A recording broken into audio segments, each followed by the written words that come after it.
Hello अस्सलाम वालेकुम दोस्तों। तो यार क्या हाल है। आज की इस वीडियो में हम पढ़ेंगे कि सैंपल क्या होता है, उसकी क्या क्या यूजेस होते हैं, एक अच्छा सैंपल की क्या क्या निशानी है, पॉपुलेशन क्या होती है। ठीक है, इसके अलावा हम जानेंगे कि भाई जो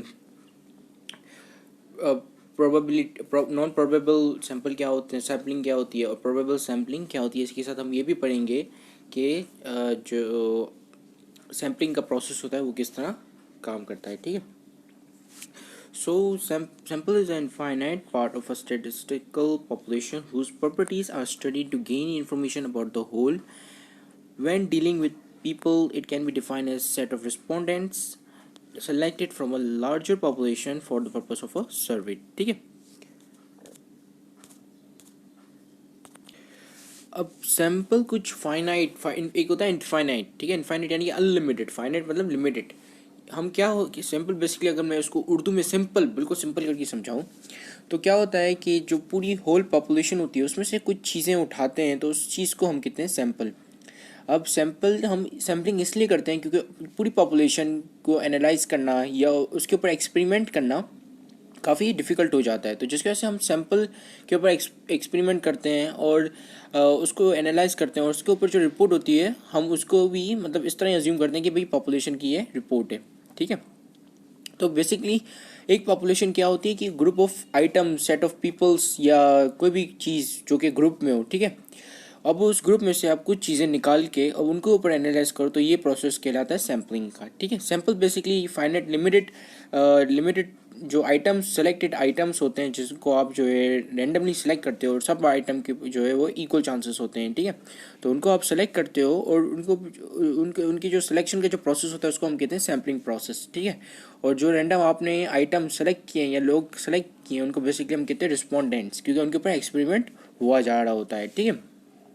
तो उन जो जो आपने सेलेक्टेड आइटम्स या सेलेक्टेड पीपल्स जो होते हैं वो आपका सैंपल कहलाता है। ठीक है। अब हम आते हैं पॉपुलेशन। मैंने ऑलरेडी पॉपुलेशन डिफाइन कर दिया था लेकिन फिर से हम करते हैं। ठीक है। Population is a group of individual person object items from which samples are taken for measurement. For example a population of presidents और प्रोफेसर्स बुक और students. Population basically group of items होते हैं। ठीक है। इतने सारे आइटम्स होते हैं बेसिकली, कभी कभी अनलिमिटेड भी होते हैं। तो इनको एनालाइज करना काफ़ी डिफिकल्ट हो जाता है, टाइम कंज्यूम होता है, जिसकी वजह से हम सैम्पलिंग करते हैं। ठीक है।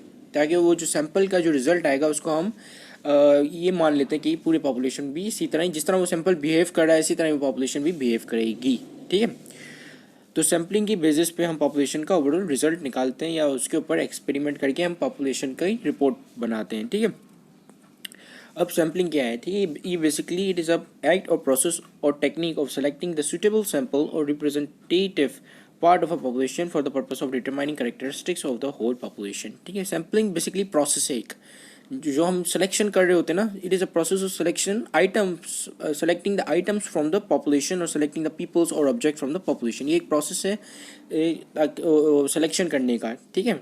कि हमने किस तरह सैंपल को सेलेक्ट करना है। ठीक है। किस तरह रिप्रेजेंटेटिव ऑफ पॉपुलेशन का मतलब होता है जो सैंपल के अंदर हम आइटम सेलेक्ट करते हैं। ठीक है। जो कि पूरी पॉपुलेशन को रिप्रेजेंट करते हैं। उसके लिए जो पॉपुलेशन वो होमोजीनियस होनी चाहिए, यानी कि वहाँ पे जो भी आइटम्स हो वो एक जैसे होनी चाहिए ताकि हम कुछ आइटम्स को निकाल के उनको एनालाइज करें। ठीक है। अब हम बात करते हैं यूजेस ऑफ सैम्पलिंग की। तो population can be satisfactory covered. ठीक है। पहला तो यूज़ ये है कि पॉपुलेशन की पूरा पॉपुलेशन को हम कवर कर लेते हैं और पूरी पॉपुलेशन को हम एनालाइज कर लेते हैं सिर्फ एक सैंपल को एनालाइज या एक्सपेरिमेंट करते हुए। ठीक है। Sampling save lot of energy, money, time. ठीक है। काफ़ी टाइम, क्योंकि हम अगर पॉपुलेशन को एनालाइज करने बैठते हैं और उनके ऊपर एक्सपेरिमेंट करते हैं तो काफ़ी टाइम कंज्यूमिंग होता। ठीक है। जैसे अभी कोविड-19 के टेस्टिंग के लिए जो वैक्सीनेशन की टेस्टिंग हो रही है तो उसके लिए क्या करें, कुछ कुछ इलाकों में से डिफरेंट लोग निकाल रहे हैं, उनके ऊपर टेस्ट कर रहे हैं, डिफरेंट एज के लोग टेस्ट करें। सबके ऊपर टेस्ट नहीं किया जा सकता क्योंकि ये इम्पॉसिबल है। ठीक है। अब हर घर में सबके ऊपर टेस्ट नहीं कर सकते आप, कुछ क्लस्टर्स में से कुछ लोग निकाल के उनके ऊपर टेस्टिंग हो ही जा सकती है। ठीक है। और उनके बेसिस पे हम ये ये रिजल्ट नतीजा निकाल सकते हैं कि भाई हाँ ये वैक्सीन जो है कामयाब होगी या नहीं होगी। ठीक है। So when the data are limited this method is very handy. साहब अगर डेटा अनलिमिटेड हो, लोग अनलिमिटेड हो, पूरी दुनिया के ऊपर टेस्टिंग नहीं कर सकती, नहीं हुई जा सकती। ठीक है। तो यहाँ पर ये एक टूल काफ़ी हैंडी साबित हुआ। ठीक है। Sampling technique is very useful when the units are relatively homogeneous. ये काफ़ी यूजफुल है अगर जो यूनिट्स हैं वो एक जैसे हों आपस में। ठीक है। होमोजीनियस का मतलब होता है एक जैसे हों। ठीक है। अब हम बात करते हैं requirement of a good sample. ठीक है, बायस फ्री हो, कोई उसमें एरर ना हो। ठीक है, रिप्रेजेंटेटिव ऑफ पॉपुलेशन हो, ऐसा नहीं कि जो आइटम सेलेक्ट कर रहे हो वो आइटम जो है वो उस पॉपुलेशन से बिलोंग ही नहीं करते हैं। ठीक है, तो ये गलत हो जाएगा, मतलब ये सैम्पलिंग जो है वो गलत हो जाएगा या नॉन सैम्पलिंग एरर आ जाएगा। ठीक है, same condition of drawing a sample. ठीक है, जितने भी लोग हैं उनके ऊपर उनके ऊपर जो सिलेक्शन की कंडीशन है वो सेम हो। ठीक है, size of a sample, sample का साइज़ काफ़ी छोटा नहीं होना चाहिए, क्योंकि अगर छोटा साइज़ होगा तो हो सकता है, क्योंकि देखो हर आइटम बिल्कुल अगर एक जैसे भी होमोजीनियस भी हो, लेकिन वो 100% होमोजीनियस नहीं होते। ठीक है, तो हो सकता है कि अगर आप जो आपने जो छोटा सैंपल सेलेक्ट किया है या एक दो आइटम को सेलेक्ट किया है, तो हो सकता है कि उनमें से जो अदर जो पॉपुलेशन में या जैसे 1/3 भी, या 1/3 भी नहीं बल्कि जैसे कि 1/20 हो सकता है कि अंदर पॉपुलेशन में कोई ऐसी आइटम्स हों जो कि डिफेक्ट हो। फॉर एग्जांपल कि जैसे एक कंपनी जो है अपने प्रोडक्ट्स प्रोड्यूस करती है, तो उसके बाद आती है क्वालिटी कंट्रोल। क्वालिटी कंट्रोल इस वक्त देख रही होती है कि आया जो प्रोडक्शन हो रही है उसकी क्वालिटी कैसी है। ठीक है, जो रॉ मटेरियल डल रहे हैं उन सबकी क्वालिटी वगैरह मेजर कर रही होती है। ठीक है, फिर आती है क्वालिटी अश्योरेंस। अब जब प्रोडक्ट बन जाता है तो क्वालिटी अश्योरेंस देखती है कि भाई अप टू द स्टैंडर्ड है या नहीं है, ये बेंचमार्क को, सर्टेन बेंचमार्क को मीट कर रहा है नहीं कर रहा। ठीक है, तो उस वक्त अगर नहीं कर रहा होता तो वो किस तरह इसकी इतने सारे प्रोडक्ट्स होते हैं, इतने सारे, मतलब वो किस तरह ये एनालाइज कर रहे होते हैं, वो क्या कर रहे होते हैं, वो लोग इतने सारे प्रोडक्ट्स में से कुछ सैंपल निकाल रहे होते हैं। ठीक है, और उन सैंपल को एनालाइज करके उन प्रोडक्शन की बेसिस पे कर रहे होते हैं। जैसे फॉर एग्जांपल अगर 5-10 का सैंपल निकाला, उसमें से 1-2 डिफ़ॉल्ट हुआ, तो वो कहेंगे कि भाई 20% पॉपुलेशन के अंदर डिफ़ॉल्ट प्रोडक्ट्स हो सकते हैं जो कि डिफ़ॉल्ट्स हैं। ठीक है, तो अगर सैम्पल साइज़ काफ़ी छोटा होगा, जैसे फॉर एग्जांपल पॉपुलेशन, पूरी पॉपुलेशन 50 आइटम्स की, 50 में से 3-4-5-6 या 10 आइटम्स जो कि डिफ़ॉल्ट हैं, लेकिन आपने जो सैंपल सिर्फ 5 आइटम का निकाला, तो हो सकता है वो जो 5 आइटम जो है वो 5 के 5 ही डिफ़ॉल्ट हो। आप कहेंगे पूरी पॉपुलेशन में जितने भी आइटम्स हैं सब डिफ़ॉल्ट है, या हो सकता है वो 5 के 5 जो कि डिफ़ॉल्ट ना हो, आइटम्स अच्छे हैं, सही आइटम्स हों, तो आप उसकी बेसिस पर कहेंगे हाँ भाई पूरी पॉपुलेशन जो 100% सही है। तो इस सूरत में जो है साइज़ ऑफ अ सैंपल काफ़ी मैटर करता है। तो ठीक है, क्योंकि अगर आप 10 आइटम्स निकालोगे 50 आइटम्स में से, तो उसमें से ज़रूर एक ना एक तो डिफ़ॉल्ट निकलेगा ही निकलेगा, और उस बेसिस पे आप पता कर सकोगे कि भाई इस पॉपुलेशन में डिफ़ॉल्ट प्रोडक्ट भी हैं। ठीक है, अब हम बात करते हैं सैम्पलिंग फ्रेम की। A complete list or map of all sampling units in the population is known as sampling frame। अभी एक कंप्लीट लिस्ट होती है कि पॉपुलेशन के अंदर, एक पॉपुलेशन के अंदर कितने सारे प्रोडक्ट्स, उनकी कंप्लीट लिस्ट को हम कहते हैं सैम्पलिंग फ्रेम, जिसके अंदर से सैंपल निकाला जाता है। ठीक है, लेकिन ये लिस्ट होती है, वो पॉपुलेशन में आइटम्स वगैरह उन सबको ग्रुपिंग कर दो तो पॉपुलेशन होगी, लेकिन अगर उनकी लिस्टिंग करो तो वो सैम्पलिंग फ्रेम हो जाएगा। ठीक है, जैसे for example the list of all student having statistics in BBA in Karachi on December 31st is the frame. Sampling frame is said to be ideal frame. अगर वो एक्यूरेट हो, अगर आइडियल फ्रेम उस सूरत में कहा जाएगा कि अगर वो एक्यूरेट हो, कंप्लीट हो, एडवोकेट हो इन एवरी एक्सपेक्ट। ठीक है, should be free from duplication and omission ना हो, डुप्लीकेशन ना हो। ठीक है, और अप टू डेट हो। ठीक है, तो ये एक सैम्पलिंग फ्रेम था। अब हम पढ़ेंगे probability and non probability sampling. ठीक है, sampling procedure in which every member of population has non probability for being included in the sample is called sampling probability sampling. ठीक है, प्रोबेबिलिटी सैम्पलिंग यानी कि हर जो आइटम्स हैं एक ग्रुप के अंदर जितने भी आइटम्स हैं उन सबके पास प्रोबेबिलिटी हो, जो उनके सबके पास इक्वल चांस हो कि वो सैम्पलिंग में सेलेक्ट हो सकते हैं, तो उनको हम कहेंगे probability sampling. In non-probability sampling, the units of the population are selected by own judgment of the selection by not by the chance। ठीक है, इसमें क्या होता है, चांस से सेलेक्ट नहीं होता, आप रैंडमली सेलेक्ट नहीं करते हो, आप जाते हो जज करते हो कि भाई किसको सेलेक्ट करूँ किसको नहीं करूँ। पीपल की आप शक्ल देखते हो, अगर फॉर एग्जांपल पॉपुलेशन जो है वो लोगों में, तो लोगों में आप सबकी शक्ल देख रहे हो, आप सिर्फ कालों को सेलेक्ट कर रहे हो या सिर्फ आप सिर्फ घोड़ों को सेलेक्ट कर रहे हो। ठीक है, तो ये कहते हैं नॉन प्रोबेबिलिटी सैम्पलिंग, यानी कि इसके अंदर आइटम के अंदर ये प्रोबेबिलिटी नहीं होती है सेलेक्टेड होने की, आइटम्स के अंदर प्रोबेबिलिटी नहीं होती है सेलेक्टेड होने की। ठीक है, वो किसी और की जजमेंट की बेसिस पे सेलेक्टेड हो रहे होते हैं, तो इसको हम ये भी कह सकते हैं कि ये it is a kind of a non random sampling. ठीक है,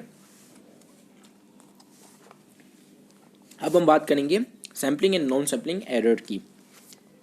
ठीक है, अब सैम्पलिंग एरर तब होता है जब से आपके जो सैंपल में रिजल्ट आ रहा होता है, सैम्पलिंग का जो नतीजा आ रहा होता है, जब आप उसके ऊपर एक्सपेरिमेंट कर रहे हो और उस एक्सपेरिमेंट का जो रिजल्ट है वो डिफरेंट हो आपके जो पॉपुलेशन के एक्सपेरिमेंट के, अगर जो आप एक्सपेरिमेंट करो पॉपुलेशन के ऊपर और उससे जो रिजल्ट है वो रिजल्ट और आपके सैम्पलिंग का रिजल्ट मैच ना करें तो इसका मतलब सैम्पलिंग एरर है। अब नॉन सैम्पलिंग एरर वो होता है जब आप जो सैम्पलिंग सेलेक्ट कर रहे हो तो उसमें आपने कुछ ऊंच नीच कर दी हो, ठीक है, आपने सही से सेलेक्ट नहीं किए हो।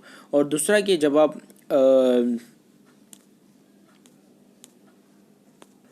आप डेटा कलेक्ट कर रहे हो, ठीक है, तो अब हम पहले सैम्पलिंग एरर को अच्छे से पढ़ते हैं। Sampling error refers to the difference between the sample and the population that exist only because of the observation happen to be selected for the sample, ठीक है।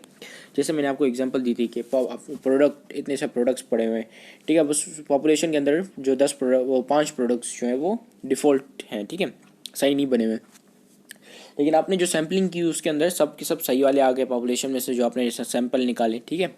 तो अब क्या हुआ कि आपने कहा भाई 100% माल सही है, वीआईपी है, लेकिन बाद में जब पॉपुलेशन को एनालाइज किया गया तो पता चला कि उसमें से 5 डिफ़ॉल्ट निकले, ठीक है। तो यानी कि आपका जो आपने जो सैम्पलिंग करके जो रिजल्ट निकाला था वो तो गलत हो गया, ठीक है।